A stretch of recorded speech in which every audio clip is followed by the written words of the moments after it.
certification. So we're going to look from the initial request for quotation to the final registration, or in some cases, continued registration decision.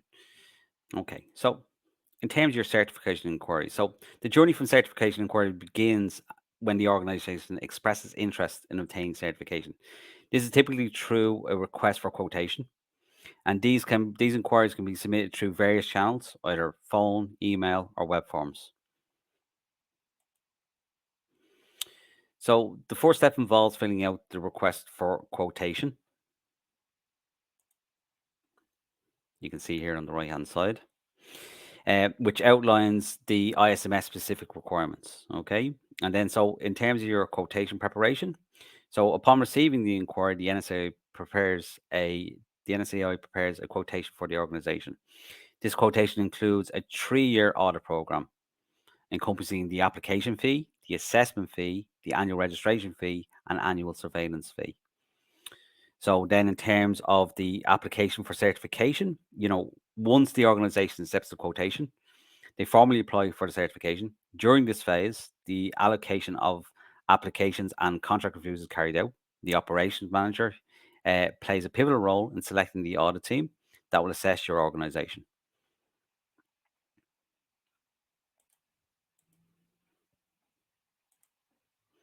Okay, so what is the audit program? It's a 3-year cycle. Okay, so the audit program is a critical component of the certification process. It includes the initial registration audit conducted in 2 stages. Stage 1, preliminary assessment, and stage 2, registration assessment.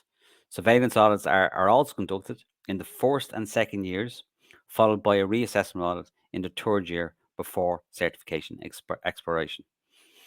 So this how we determine the audit time. Okay, so the operations manager is responsible for determining the audit time. We have to consider various factors such as the relevant management system standard, organization size, complexity, technological and regulatory context, prior audit results, if required, and more. This ensures that the audit is thorough and comprehensive. So the audit preparation and determining audit objectives, scope, and criteria. So the audit objectives are set by the NCA, and the audit scope and criteria established after discussions with the client. So we have a chat with you guys.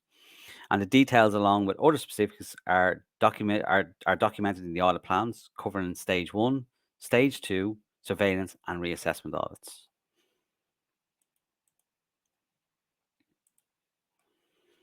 So the initial registration audit is a 2-stage process. So stage 1 involves the preliminary assessment, and stage 2 focuses on the registration assessment. So stage 1 assessment ensures the organization's readiness for stage 2 assessment, and any significant issues identified in stage 1 must be addressed before the registration assessment in stage 2. The timing of stage 2 depends on the outcomes of stage 1, as discussed earlier by my colleagues here. So stage 2, the audit evaluates the implementation and effectiveness of the client's information security management system. It's conducted professionally and efficiently by the lead auditor, and includes elements like facility tours, interviews, and examination of your documentation and records.